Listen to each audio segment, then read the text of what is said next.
So yun na nga, welcome back sa series na hindi mo hiningi pero ginawa ko pa rin. Kung saan papakita ko kung paano ako pumayat. Dating 104, ngayon 191.4 kilograms na.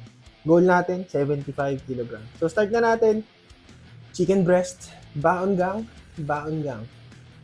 And after nun, nag-Starbucks tayo. Dami nating cravings for today's video eh. So, yun, nag-monster din bago mag-gym. Tapos, eto na nga, nagbuhat na si kuya nyo. Okay, warm up muna.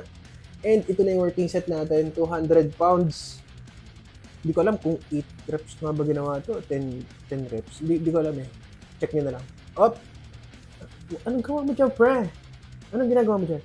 Okay, balik tayo sa working set natin. 4 sets nga pala yung ginagawa ko dyan, na chest press.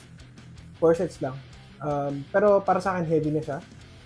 Kasi maximum effort lagi yung motto ko every workout. Maximum effort.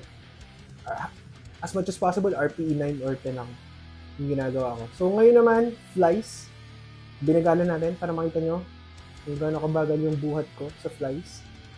Simangot na si Kia kasi bigat na siya. So 4 sets ulit ng flies. Tagal tayong jacket kasi lagi tayo naka-jacket sa gym. And after ng 4 sets na yun, nag-cardio tayo. Uy, high kay Park Sojun. Nanununtok na pare. 1 oras tayo nag-cardio guys. And konting picture. Yes, what gawa. And kumain ulit tayo ng cheeseburger salad. Basically, yung ginawa ko nung back day, ito rin yun eh. Balikan nyo na rin yung video. Kasi, yun, ayoko masayang yung oras nyo. So, panoorin nyo na lang ulit yun. Yan. Ang dami niyong pinagsasabi. Minute ko na lang kasi this person daldal eh. So, minute ko na lang. Ebas-eba siya. Nag-okay sign pa. So, 8 sets tapos nag-cardio ka. Tapos, yun. Yan yung kinakain mo ngayon.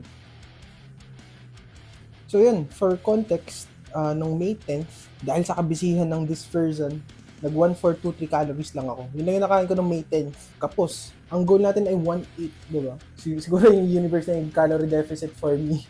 Pero, nung May 11th, bumawi ako. Nag 2,000 calories ako. Nung May 11th. So, if i-average mo, 1,700, okay pa rin naman, in a way. Okay pa rin. And that ends the video, guys. Sana nakatulong.